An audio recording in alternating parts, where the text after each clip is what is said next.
The Soviet soldier, crouching behind the rubble of a destroyed building in eastern Königsberg on the morning of April 7, 1945, could hear German machine gun fire sweeping across the street that his company was supposed to cross during the assault on the fortified building complex approximately 100 yards ahead that anchored German defensive line in this sector of the city, with the bullets striking brick and concrete, creating clouds of dust, and occasionally hitting soldiers who exposed themselves, attempting to locate German firing positions, or who attempted to advance across the open street where German defenders had perfect fields of fire from positions in multi-story buildings that dominated the approaches.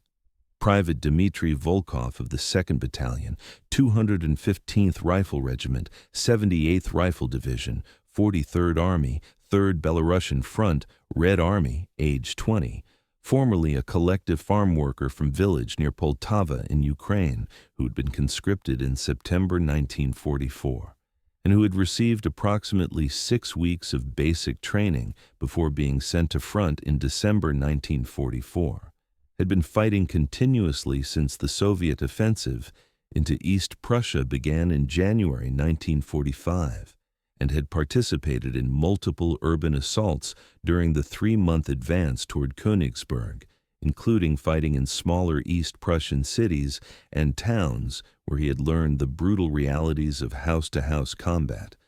And he understood from this hard-won experience that the assault on fortified buildings defended by German troops who were fighting with the desperation of men defending their homeland and their families would be costly and would require close-quarters fighting where Soviet advantages in artillery and in armor would be largely negated by the confined urban spaces and by the massive construction of German buildings that provided excellent defensive positions capable of withstanding anything except direct hits from the heaviest weapons. The Battle of Königsberg, beginning on April 6, 1945, when Soviet forces under Marshal Alexander Vasilevsky launched the final assault on the capital of East Prussia after surrounding the city during February and March, and after conducting preliminary operations throughout March that had reduced the outer defensive perimeter, consisting of 15 major forts and numerous smaller fortified positions, and ending on April 9, 1945, when German garrison commander General Otto Lasch surrendered the remaining forces despite Adolf Hitler's explicit orders to fight to the last man, and despite knowing that surrendering would result in his being condemned as traitor and would result in his family members being arrested and potentially executed by Nazi authorities as punishment for his betrayal, represented one of the final major urban battles of World War II in Europe, and one of the most destructive, with approximately 90% of the city being destroyed or heavily damaged during 4 days of intensive fighting, and with the German civilian population suffering catastrophic casualties from Soviet artillery bombardment that made no distinction between military and civilian targets, from air attacks that created firestorms in residential districts, from ground fighting that trapped civilians between opposing forces, and from Soviet soldiers who committed widespread atrocities, including mass rape, murder, and looting once organized German resistance ceased, atrocities that Soviet command either encouraged as justified revenge for German crimes in Soviet Union, or at minimum did nothing to prevent despite their violation of international law and despite their devastating impact on German civilian population. The battle demonstrated both the effectiveness of Soviet combined arms tactics in urban warfare that had been refined and perfected through bitter experience at Stalingrad in 1942, 1943, at Sevastopol in 1942, and again in 1944, at numerous Ukrainian and Belarusian cities during 1943-1944.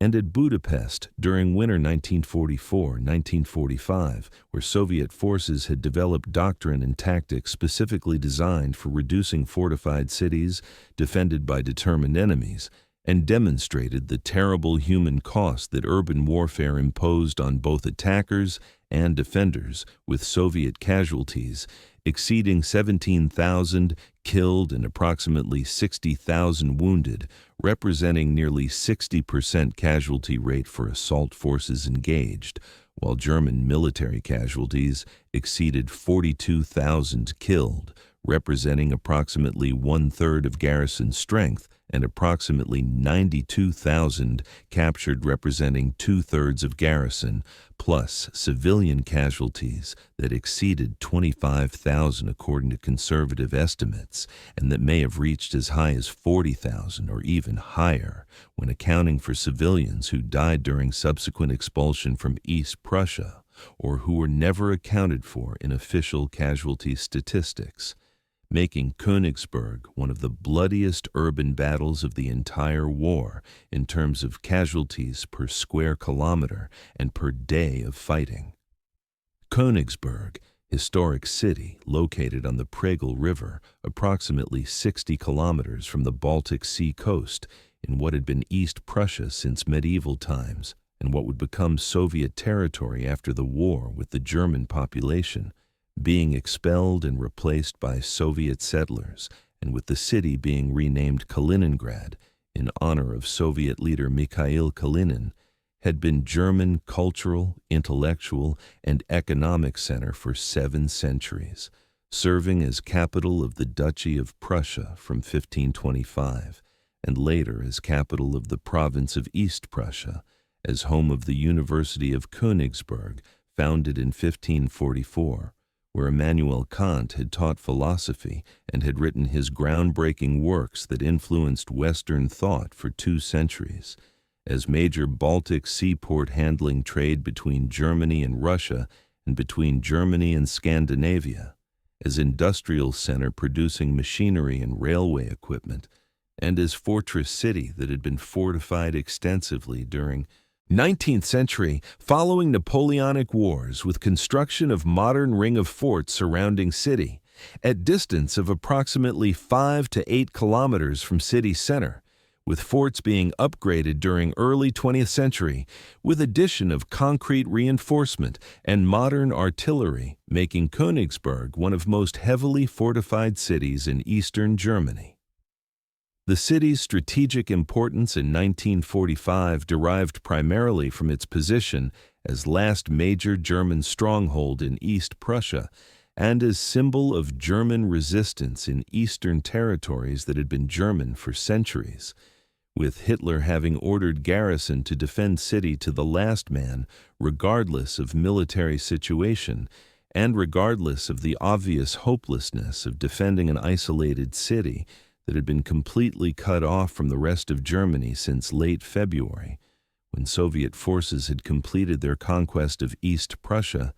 and had established positions along Baltic coast west of Königsberg, preventing any possibility of evacuation except by sea across ice-covered waters to ports in western Germany, where German control was rapidly diminishing as Allied forces advanced from west and as Soviet forces advanced from east. The military value of defending Königsberg was questionable because city's fall would not significantly affect course of war that was already clearly decided in Allies' favor. But political and psychological value was significant to both sides, with Hitler viewing defense of ancient German city as matter of national honor and as demonstration of German will to resist regardless of circumstances, while Stalin viewed capture of Königsberg as revenge for German invasion of Soviet Union and as demonstration of Soviet power and of Soviet determination to punish Germany for 4 years of brutal warfare that had cost Soviet Union approximately 27 million dead. The Soviet offensive into East Prussia beginning January 13, 1945, had been one of largest and most successful Soviet operations of entire war employing approximately 170,000 troops from 3rd Belarusian Front under Marshal Alexander Vasilevsky, and from 2nd Belarusian Front under Marshal Konstantin Rokossovsky, supported by approximately 300 tanks and self-propelled guns, and by approximately 3,000 aircraft from 1st and 3rd Air Armies in massive operation intended to clear German forces from East Prussia, to eliminate threat to Soviet northern flank as main Soviet forces prepared for final offensive toward Berlin, to capture important Baltic seaports, including Königsberg and Pillau,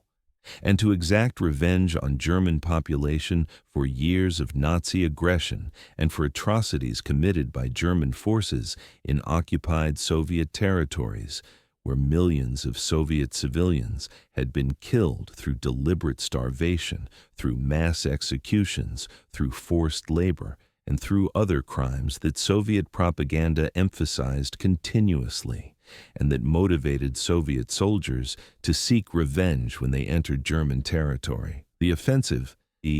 achieved dramatic success exceeding even optimistic Soviet planning estimates, with Soviet forces breaking through German defensive lines within first days of offensive and advancing rapidly across East Prussian countryside, reaching Baltic coast at Elbing on January 23rd and at other points by end of January, cutting East Prussia off from rest of Germany and creating pocket containing approximately 500,000 German troops, plus approximately 2,000 German civilians who had not evacuated before Soviet forces cut escape routes. The rapid advance created panic among German civilian population, with hundreds of thousands attempting to flee westward ahead of Soviet forces, creating massive refugee columns that clogged roads and interfered with German military movements, with civilians enduring terrible hardships, including exposure to extreme cold, with temperatures dropping to -20 degrees Celsius or lower, lack of food and shelter, and Soviet attacks on refugee columns that killed thousands and that created terror that motivated even more civilians to attempt evacuation despite dangers. The encirclement of Königsberg specifically began in late January, when Soviet forces advancing from south and from east reached positions surrounding city, with final closure of encirclement occurring on February 19th, when Soviet forces advancing from north linked up with forces advancing from south approximately 30 kilometers west of Königsberg, near town of Brandenburg, creating pocket approximately 40 kilometers in diameter, containing Königsberg and several smaller towns, plus numerous villages, and containing approximately 130,000 German military personnel organized under Fortress Königsberg Command, plus approximately 120,000 German civilians who had not evacuated and who were now trapped with no possibility of escape except by sea to Pillau, and from there to western German ports, evacuation route that was extremely dangerous due to Soviet naval and air attacks and due to ice conditions in Baltic Sea that sank several evacuation ships with heavy loss of life. General Otto Lasch, age 50, career Wehrmacht officer who had commanded infantry regiment during invasion of Poland in 1939, had commanded division during campaigns in France in 1940 and in Soviet Union from 1941 to 1944. Where he had been wounded twice and had earned reputation as capable and aggressive commander, and had been appointed commander of Fortress Königsberg in January 1945, with orders directly from Hitler to defend city to the last man, and with explicit prohibition against surrendering or withdrawing under any circumstances. Lasch understood immediately upon assuming command that defending isolated Königsberg against overwhelming Soviet superiority in numbers and in firepower was militarily hopeless, and that garrison's destruction was inevitable if defense was maintained to the bitter end as Hitler demanded. But Lasch was a professional soldier who followed orders even when he disagreed with them and who believed that his duty was to carry out mission assigned to him regardless of personal cost or regardless of ultimate futility of resistance. The German garrison's composition reflected the desperate ad hoc nature of German defensive forces during war's final months, with garrison including 4 regular infantry divisions, 309th, 69th, 508th, and 501st Infantry Divisions that had been defending East Prussia and that had been cut off when Soviet forces completed encirclement, fortress battalions consisting of troops who had been manning Königsberg's permanent fortifications and who had specialized training in fortress warfare, numerous Volkssturm battalions consisting of men aged 16 to 60, who had been mobilized in desperate attempt to compensate for catastrophic German manpower shortages and who lacked adequate training and equipment, but who were expected to defend positions alongside regular troops, Luftwaffe ground personnel whose air units had been destroyed or withdrawn, and who had been organized into improvised infantry formations with minimal training for ground combat, Kriegsmarine naval personnel from vessels that had been sunk or damaged and from shore installations who similarly lacked infantry training, but who were organized into defensive units, Hitler Youth units, consisting of teenage boys who had been indoctrinated with Nazi ideology and who were expected to fight fanatically despite their youth and inexperience, and various support, service, and administrative units that were pressed into frontline service as garrison's manpower situation became increasingly desperate.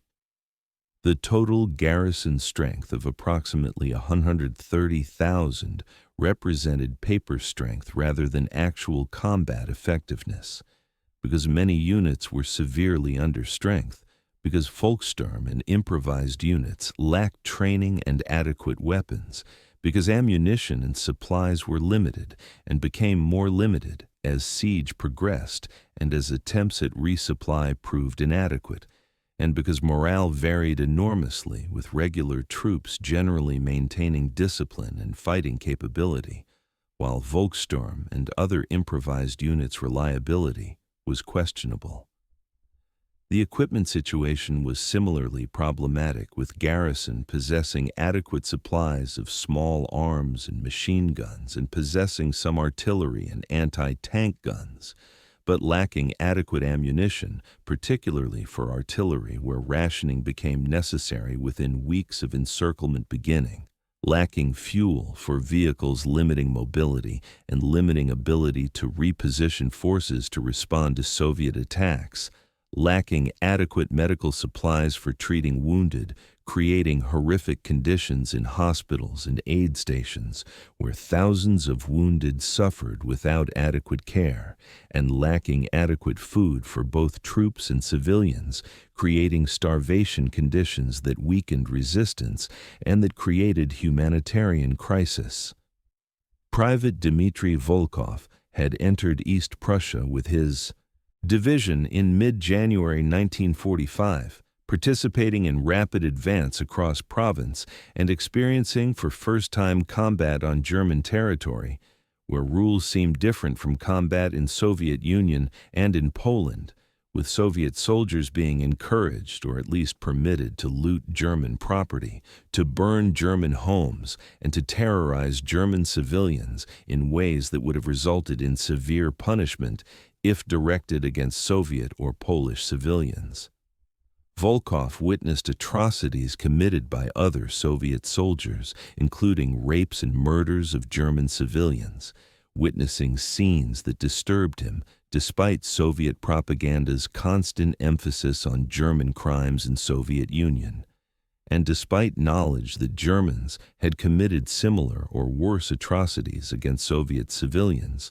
with Volkov struggling to reconcile his basic human decency with military discipline that required following orders and with peer pressure from other soldiers who participated enthusiastically in revenge against Germans.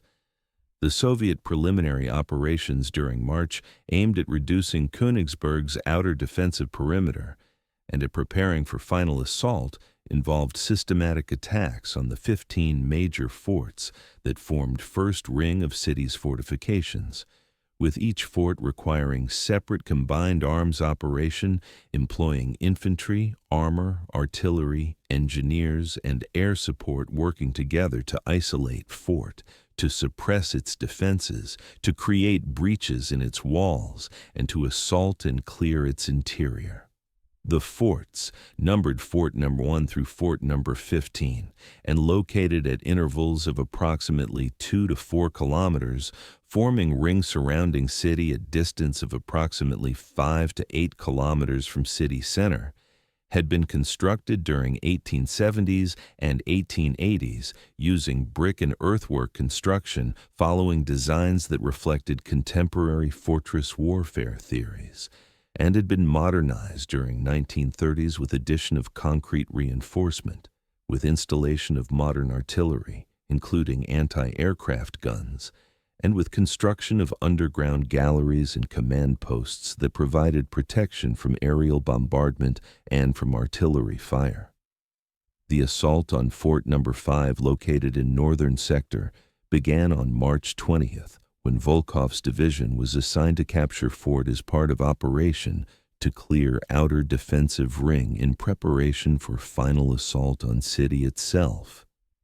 The fort consisted of main two-story concrete structure, approximately 80 meters long by 40 meters wide, surrounded by dry moat approximately 8 meters wide and 4 meters deep, with walls constructed of brick faced with concrete approximately 3 meters thick at base, tapering to approximately 2 meters thick at top, with firing positions for machine guns and for 80mm anti-aircraft guns used in ground roll covering approaches from north and from east, with underground galleries connecting firing positions and providing covered routes for movement of defenders and ammunition,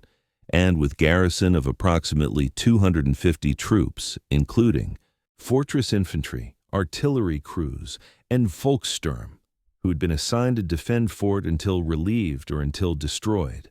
The preliminary bombardment beginning at 0800 hours on March 20th employed approximately 200 Soviet artillery pieces ranging from 76mm field guns to 203mm heavy howitzers, firing for 4 hours and expending approximately 15,000 shells on fort and on surrounding area, creating enormous explosions and creating clouds of dust and smoke that obscured fort completely, but achieving limited actual damage to fort structure because concrete walls withstood bombardment from all but largest shells, scoring direct hits, and because underground galleries provided protection for defenders who remained sheltered during bombardment and who emerged to man-firing positions when bombardment lifted and Soviet infantry began approaching. The aerial bombardment supplementing artillery employed approximately 60 Soviet bombers, dropping approximately 80 tons of bombs on fort during morning of March 20th, achieving similar limited results with bombs creating craters around fort, but with fort structure remaining largely intact. The infantry assault beginning at 1200 hours after 4 hours of bombardment employed Volkov's battalion plus supporting engineer company and tank company, advancing across approximately 400 meters of open ground from assembly area to fort's moat, while being engaged by German machine gun fire from fort's firing positions and by mortar fire from German positions behind fort supporting its defense.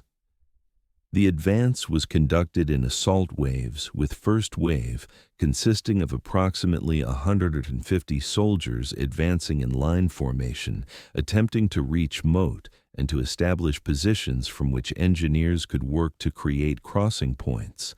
with subsequent waves carrying bridging equipment and demolition charges that would be needed for assault on fort's walls once moat was crossed. The German defensive fire was accurate and heavy, despite bombardment with machine guns, creating interlocking fields of fire that covered all approaches, and with mortar rounds falling among advancing Soviet troops, creating casualties that exceeded 40 killed and wounded during advance to Moat. The crossing of Moat required engineers to position planks and ladders, creating improvised bridges while being engaged by German fire from above, dangerous work that cost engineer casualties before adequate crossing points were established, allowing infantry to cross Moat and to position themselves at base of fort's walls, where they were partially protected from direct fire from fort's upper levels. The demolition teams, consisting of engineers carrying satchel charges containing approximately 15 to 20 kilograms of explosives, approached fort's walls and placed charges at multiple points, attempting to create breaches, withdrawing to safe distance before charges were detonated, creating explosions that shook ground and that created several breaches in walls. But that did not create openings large enough for assault troops to enter fort's interior. The renewed assault on March 21st employed KV-8 flamethrower tanks that had been brought forward during night, with tanks approaching to within approximately 30 meters of fort and directing streams of burning fuel through fort's firing slits and through breaches that had been created by demolition charges, creating inferno inside fort's interior that killed or drove out German defenders who had been positioned to prevent Soviet entry. The flamethrower attack was coordinated with infantry assault that followed immediately behind flames entering fort through breaches and through firing positions that had been abandoned by defenders fleeing flames, beginning process of clearing fort's interior that would require approximately 36 hours of continuous fighting as German defenders withdrew to fort's lower levels and to interior rooms where they continued resisting until being killed or until being forced to surrender when their positions became completely untenable. The clearing operations involved systematic room-by-room fighting with Soviet assault teams, throwing grenades into rooms before entering and firing submachine guns at any movement or any potential hiding places. Exhausting and dangerous work where casualties continued mounting even after initial entry was achieved, and where German defenders occasionally counterattacked, attempting to trap Soviet troops who had penetrated too deeply into fort's interior. Volkov participated in clearing operations carrying PPSH-41 submachine gun and carrying grenades, entering rooms that were dark and filled with smoke from fires and from grenade explosions, experiencing terror of not knowing whether German defenders were hiding in corners or whether rooms had been abandoned, witnessing deaths of comrades who were shot by German defenders who had remained hidden until Soviet soldiers passed and who then fired from behind, killing soldiers before being killed themselves. The final German surrender at Fort No. 5 occurred on afternoon of March 22nd, when remaining defenders numbering approximately 30 surrendered after their commanding officer was killed and after they recognized that further resistance was hopeless, with German casualties totaling approximately 220 killed from original garrison of 250, while Soviet casualties totaled approximately 180, including 47 killed, representing heavy price for capture of single fort, but representing necessary cost of reducing outer defensive perimeter.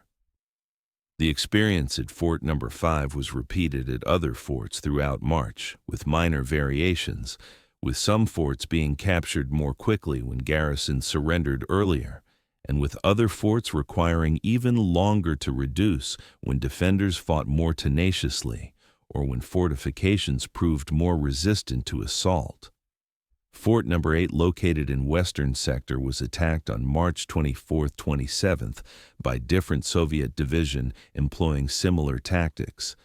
but encountering more determined resistance from garrison that included higher proportion of regular troops and that fought for 4 days before being overwhelmed, with Soviet casualties exceeding 2 on 20, and with entire German garrison being killed when fort's commander refused surrender offers and ordered troops to fight to death. Fort number 12, located in southern sector near village of Ponerth, was attacked on March 28-30th and proved particularly difficult to reduce because fort had been reinforced with additional concrete and because approaches were covered by minefields and wire obstacles that had to be cleared under fire before assault could proceed,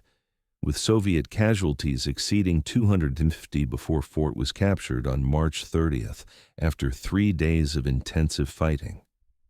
The reduction of outer defensive ring during March cost Soviet forces approximately 8,000 casualties, including approximately 2,400 killed. Heavy price, but one that Soviet command accepted as necessary for creating conditions for final assault on city itself, by eliminating first line of defenses and by forcing German garrison to withdraw into city where they could be engaged more effectively by Soviet artillery and air power.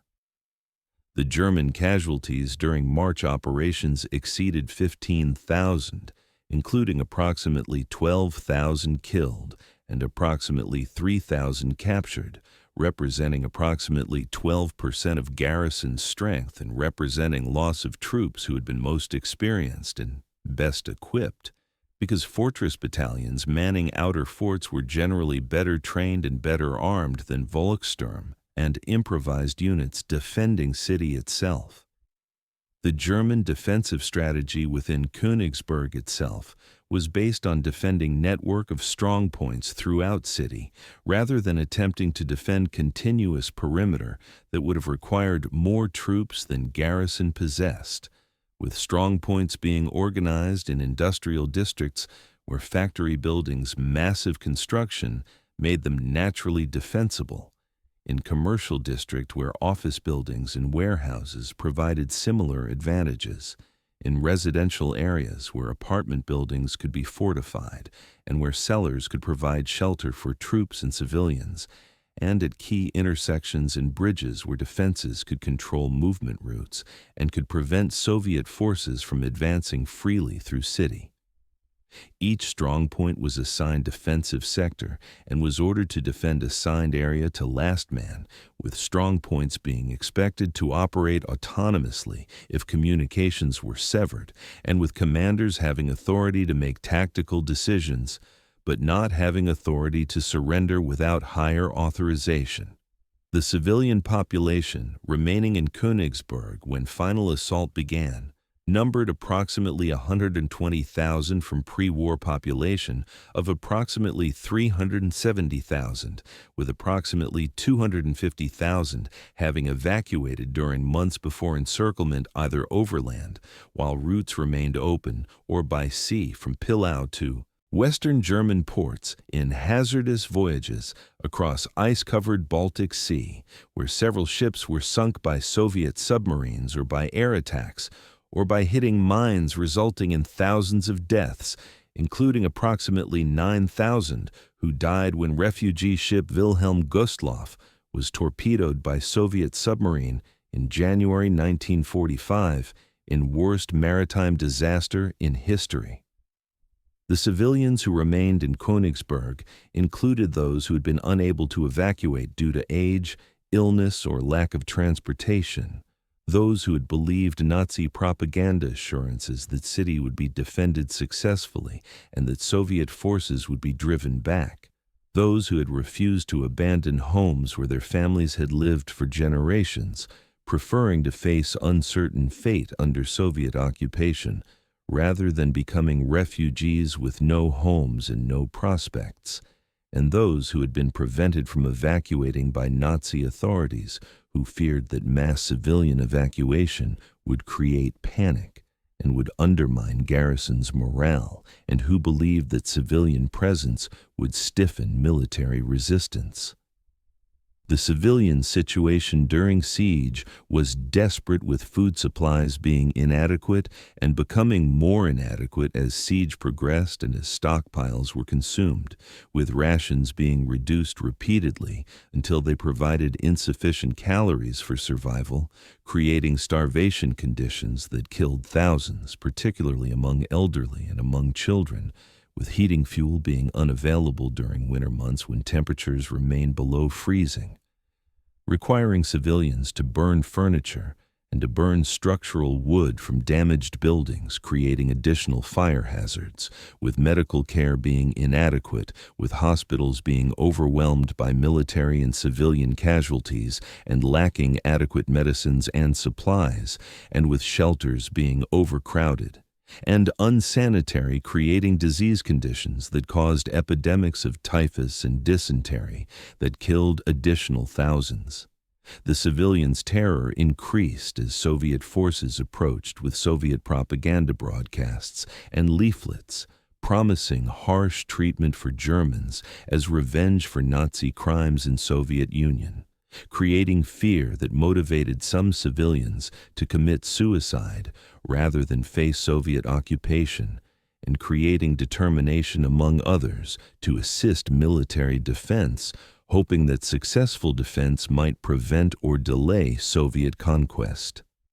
The final Soviet assault beginning April 6, 1945, represented culmination of 3 months of operations clearing East Prussia and reducing Königsberg's defenses, with Soviet command allocating enormous resources to ensure rapid conclusion of battle, including approximately 137,000 assault troops, representing best units from 43rd Army under General Afanasy Belorussian and from 50th Army under General Fyodor Ozerov, plus supporting units from 11th Guards Army, approximately 5,000 artillery pieces ranging from 76mm field guns through 203 and 280mm heavy siege guns, plus Katyusha multiple rocket launchers, representing one of highest concentrations of artillery firepower assembled for any battle during entire war. Approximately 500 tanks and assault guns,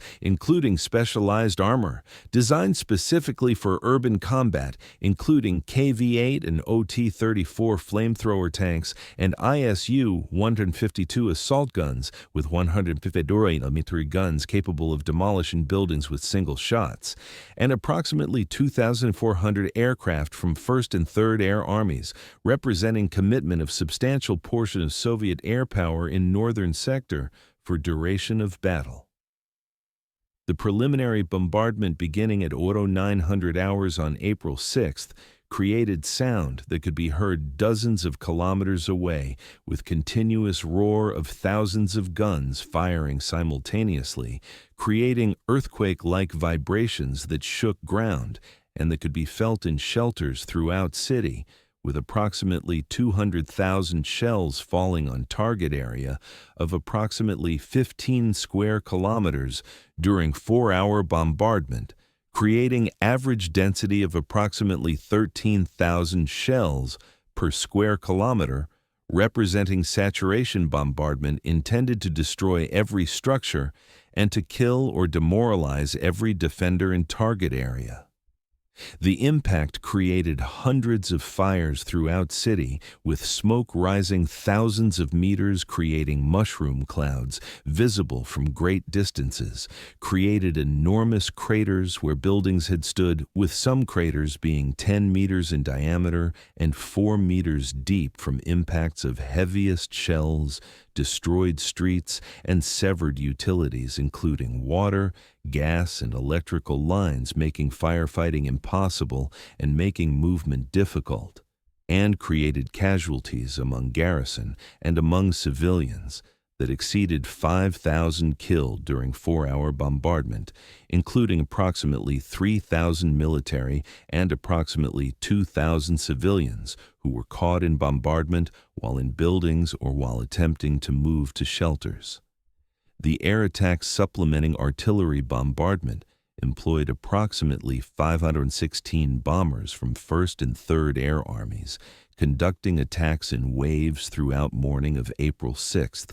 dropping approximately 550 tons of bombs, including approximately 350 tons of high explosive bombs weighing from 100 kilograms to 1,000 kilograms that were intended to destroy structures and to create rubble that would impede movement, and approximately 200 tons of incendiary bombs, including thermite devices and oil-based incendiaries that started fires intended to create firestorms that would consume entire districts. The aircraft encountered minimal German anti-aircraft fire because German ammunition stocks were depleted and because many anti-aircraft positions had been destroyed during preliminary bombardment, allowing Soviet aircraft to conduct bombing runs at altitudes as low as 1,000 to 2,500 meters, where accuracy was significantly better than from higher altitudes, and where bomb loads could be delivered precisely on designated targets, including identified German command posts, known strong points, and suspected ammunition. Storage sites. The ground assault beginning at 1300 hours after bombardment lifted saw two Soviet armies attacking simultaneously from north, where 43rd Army advanced with approximately 80,000 troops organized in 3 rifle corps plus supporting armor and artillery, and from south where 50th Army advanced with approximately 57,000 troops similarly organized, with both armies driving toward city center where they were expected to link up dividing German garrison into isolated pockets that could be reduced separately. The assault employed Soviet urban warfare doctrine that had been refined through years of experience, organizing forces into assault groups, consisting of rifle company of approximately 60 to 80 troops reinforced with machine gun platoon providing suppressive fire, mortar squad providing indirect fire support, engineer squad carrying demolitions and flamethrowers for reducing fortified positions, and 1 or 2 tanks or assault guns providing direct fire support, with each assault group being assigned specific objective, typically consisting of city block or fortified building complex, and being expected to operate semi-autonomously while maintaining contact with adjacent groups and with higher headquarters. Private Volkov's regiment attacked in first assault wave from northern sector, advancing from assembly areas in suburbs through destroyed outer districts into industrial zone where German defenders had organized strong points in factory buildings that provided excellent defensive positions with thick walls, with multiple firing positions, with cellars providing shelter from artillery, and with fields of fire covering approaches across open ground that Soviet forces would have to cross. Volkov's assault group's specific objective was factory complex approximately 400 meters from assembly area, consisting of main factory building approximately 100 meters long and 40 meters wide with associated warehouse buildings and administrative offices, identified through reconnaissance as being defended by estimated 60 to 80 German troops, including regular infantry and Volkssturm with machine guns and Panzerfaust anti-tank weapons. The advance from assembly area to factory complex required crossing approximately 400 meters of open ground, consisting of streets and open spaces between buildings where German defenders had clear observation and clear fields of fire, with advance being conducted under cover of smoke shells fired by supporting artillery creating smokescreen that obscured German observation, but that also obscured Soviet soldiers' view, creating navigation difficulties. The advance was conducted in rushes with squads moving approximately 20 to 30 meters before taking cover behind rubble or in shell craters, with each rush being covered by other squads providing suppressive fire on suspected German positions, with movement being exhausting both physically from carrying weapons and equipment while running and psychologically from constant awareness that German fire might strike at any moment. The advance required approximately 45 minutes to cover 400 meters, with assault group suffering approximately 8 casualties, including 3 killed and 5 wounded from German fire that continued despite smokescreen,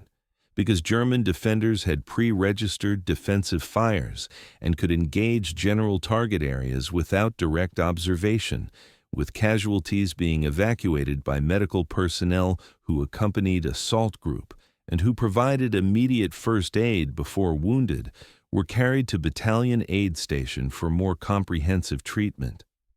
The arrival at factory complex around 13:45 hours brought assault group under more intense fire from German defenders in factory building, who could observe approaches more clearly at closer range, and who concentrated fire on obvious approach routes, attempting to prevent Soviet forces from reaching buildings' walls, where they would be partially protected from direct fire by buildings' overhang, and where they could prepare for entry.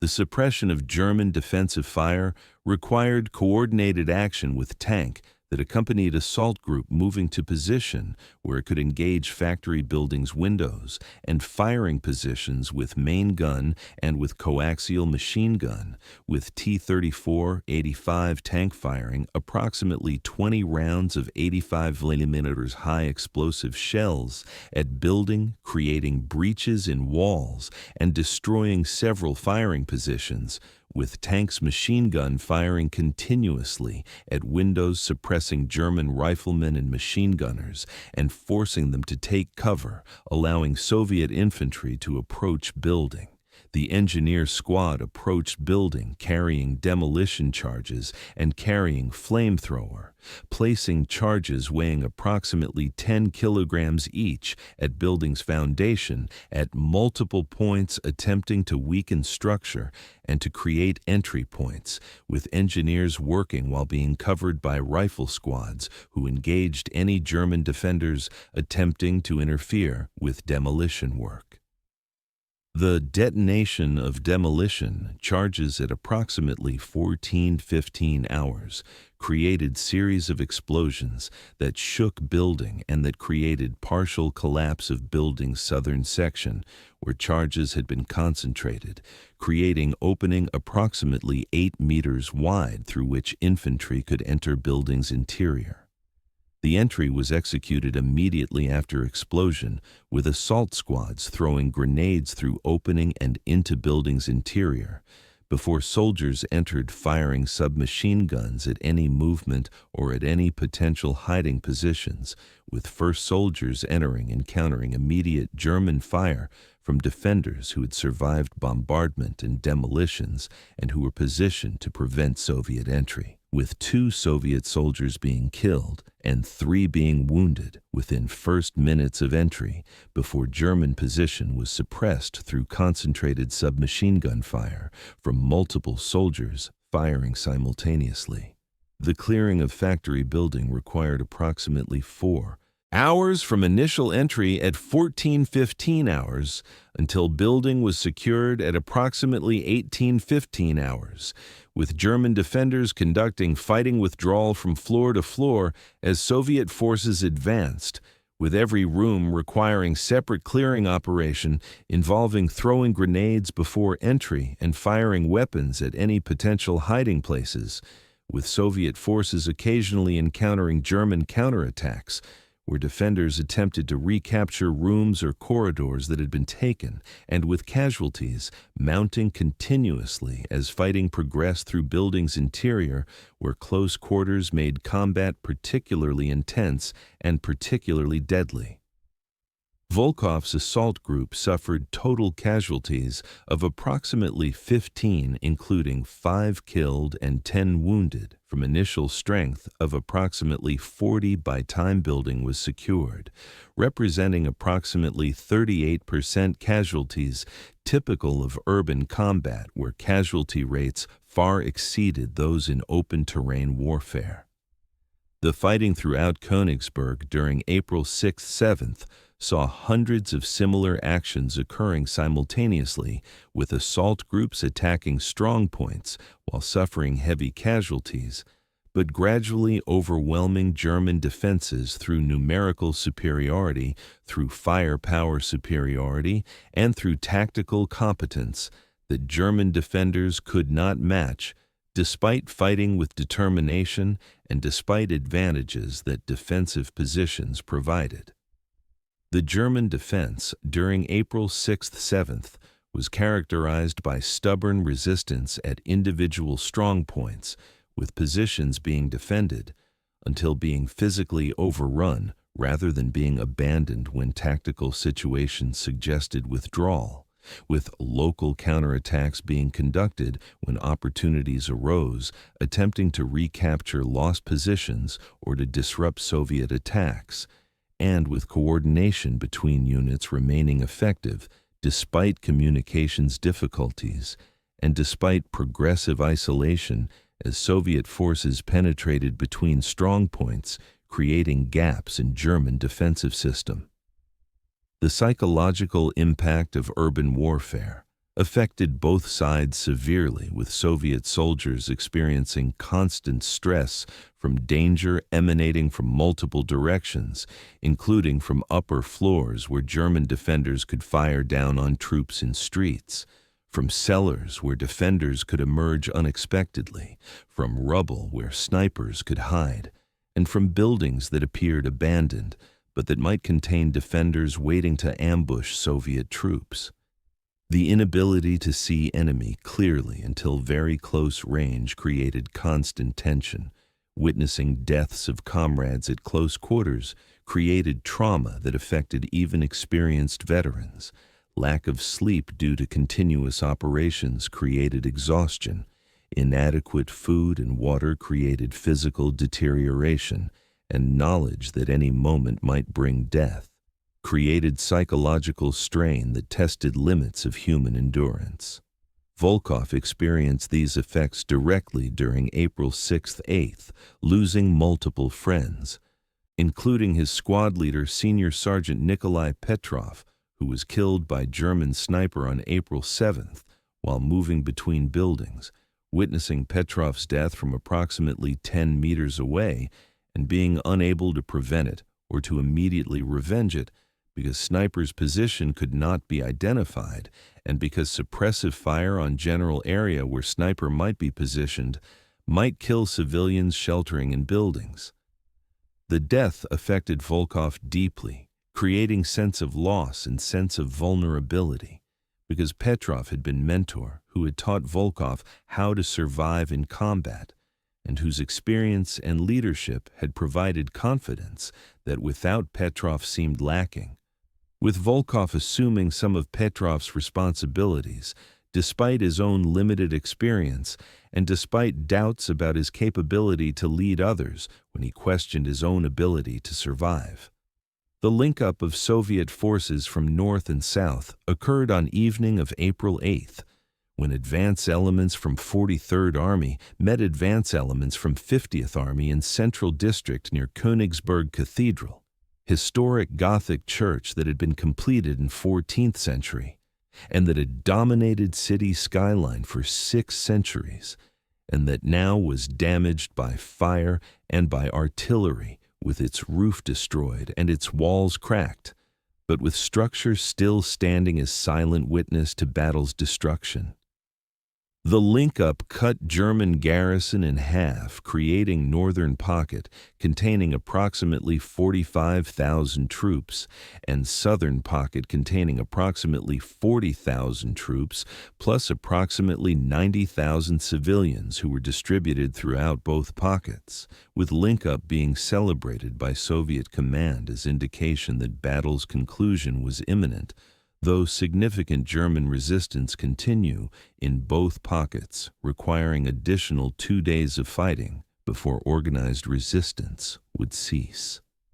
The German command structure had effectively collapsed by evening of April 8th, with communications between General Lasch's headquarters and with subordinate commanders being severed by Soviet attacks that had destroyed telephone lines and radio equipment, with Lasch having lost contact with many units and having limited information about tactical situation in different sectors,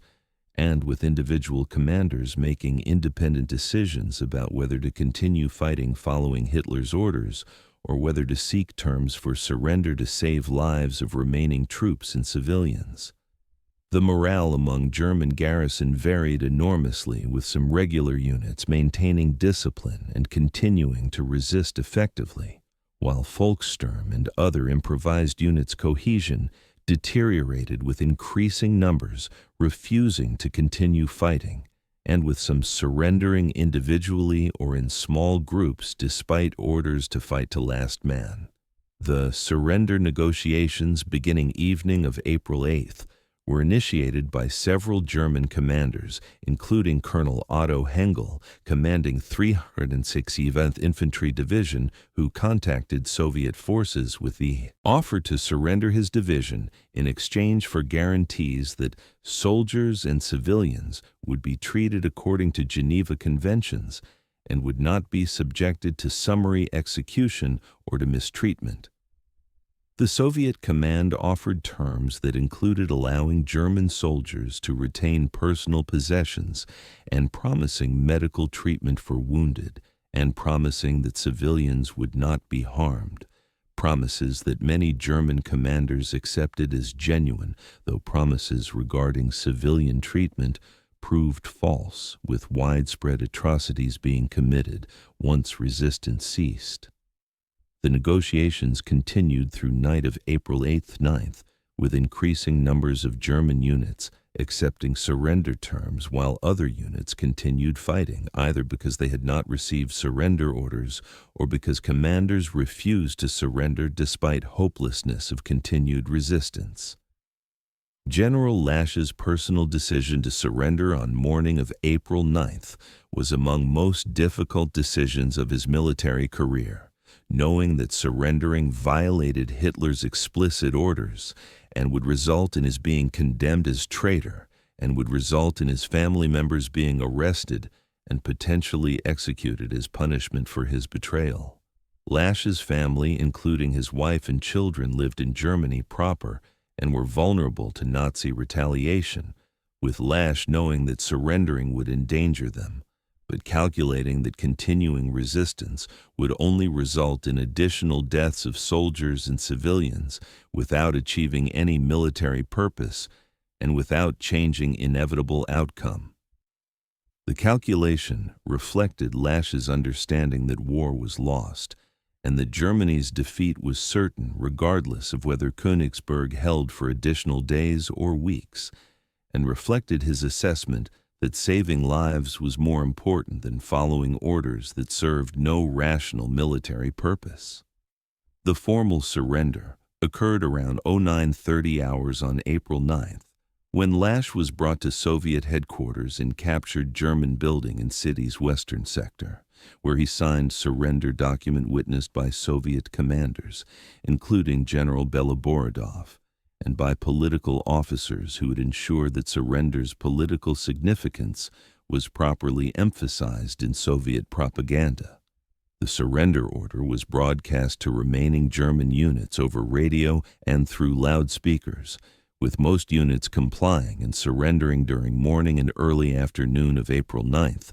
though some isolated groups continued fighting for several additional hours, either because they had not received orders or because they refused to surrender, preferring death to Soviet captivity. The final shots in Battle of Königsberg were fired around 1700 hours on April 9th, when last German position in northern pocket was overrun, ending organized resistance and beginning new phase of Soviet occupation characterized by widespread atrocities against surviving German population. The atrocities committed by Soviet soldiers against German civilians during battle, and particularly during days following surrender, represented war crimes of enormous scale, with approximately 90% of German women and girls between ages 8 and 80 being raped according to survivor testimonies and according to post-war investigations, with many being raped multiple times by different soldiers, with many being killed after being raped either deliberately or through injuries sustained during assaults,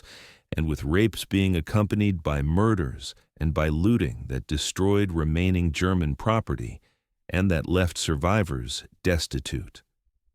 The Soviet command's response to atrocities was minimal, with some officers attempting to prevent worst excesses, but with many officers either encouraging atrocities as revenge for German crimes in Soviet Union or simply ignoring them as inevitable consequence of war, with military discipline breaking down completely during first days after surrender, creating conditions where individual soldiers' worst impulses were unleashed without restraint.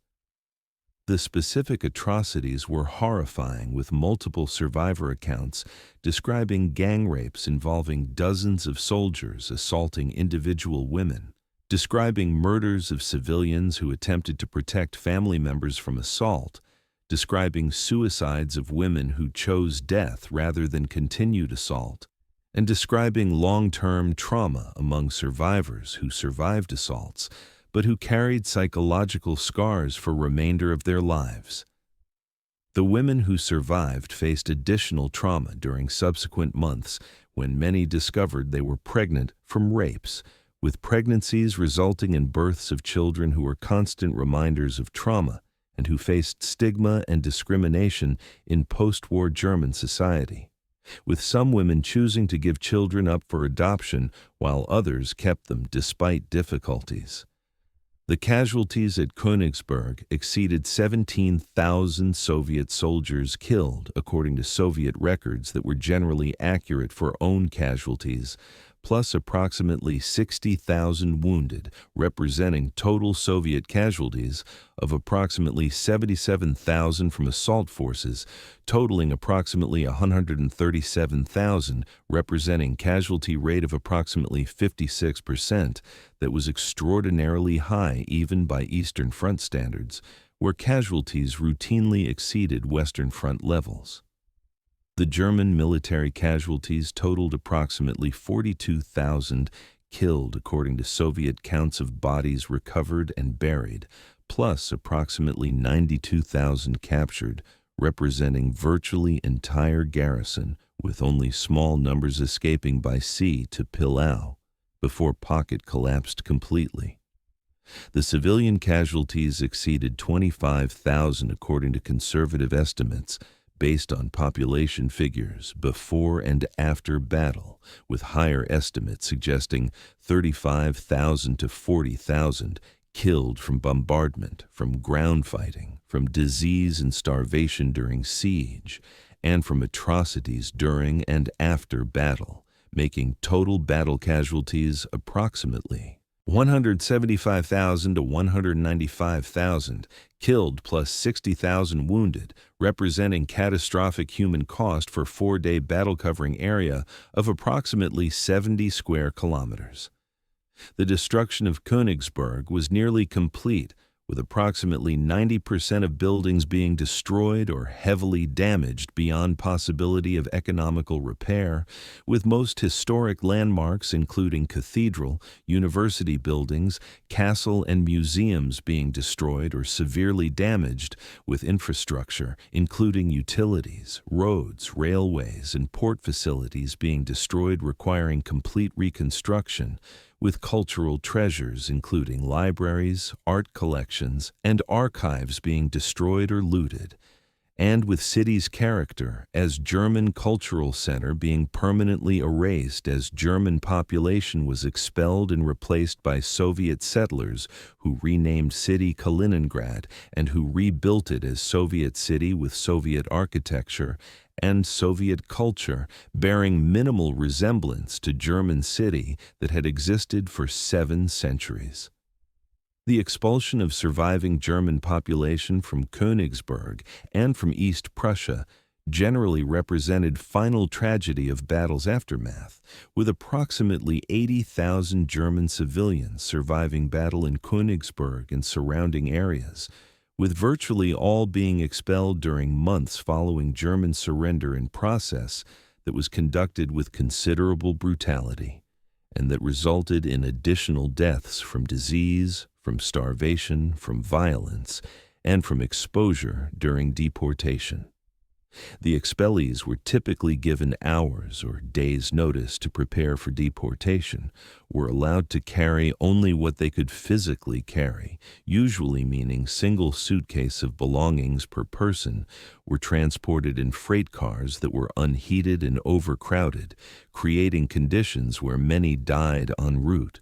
were taken to Soviet zone of occupation in Germany or to Poland where they were dumped without resources or support, and faced years of hardship as refugees attempting to rebuild lives in devastated post-war Germany.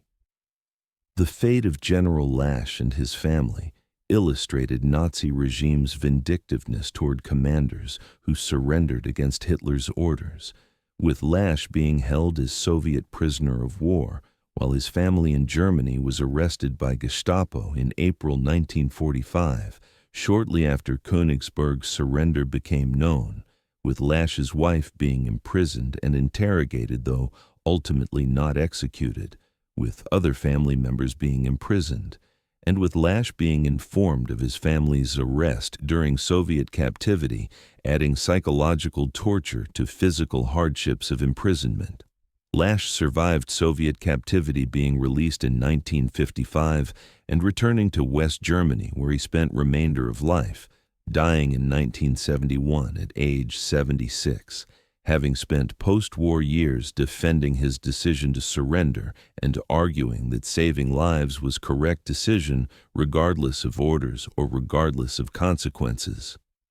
The strategic significance of Königsberg's capture was limited,